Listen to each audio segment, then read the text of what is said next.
Bonjour Natacha. Bonjour Ansam.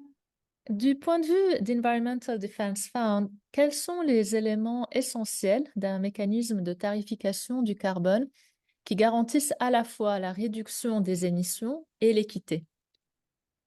Alors, pour Environmental Defense Fund, un mécanisme de tarification du carbone réussi doit équilibrer trois éléments essentiels.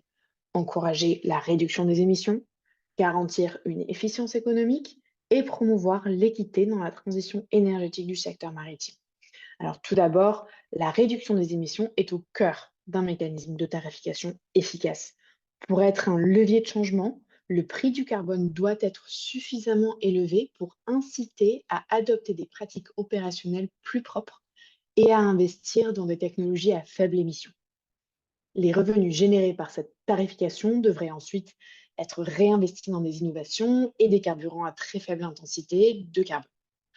En rendant les carburants polluants plus coûteux, un tel mécanisme encourage les entreprises à opter pour des solutions plus propres, ce qui s'aligne notamment avec les objectifs de décarbonation de l'ONU pour 2050.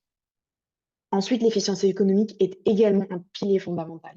Un bon mécanisme de tarification doit minimiser les complexités administratives et éviter les perturbations du marché afin que les coûts de conformité restent raisonnables pour le secteur. Par exemple, un prélèvement bien conçu permettrait une certaine stabilité des prix, offrant aux entreprises une vision claire pour pouvoir investir dans des technologies durables. Et donc, cette stabilité est cruciale pour que les parties prenantes puissent prendre des décisions éclairées et planifier leurs investissements à long terme en faveur de la décarbonation. Et enfin, l'équité est peut-être l'aspect le plus déterminant dans une transition juste.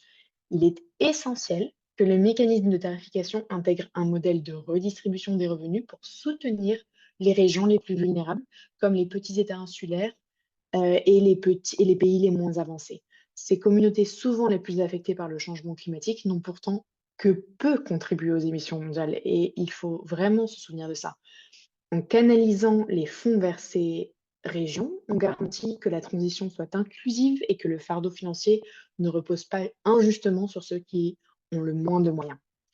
En somme, Environmental Defense Fund considère que la réussite d'un mécanisme de tarification du carbone réside dans l'équilibre entre réduction des émissions, efficience économique et équité. Et ces trois éléments assurent une transition juste et durable pour le secteur maritime. Merci beaucoup. Merci beaucoup à toi, Natacha. À bientôt.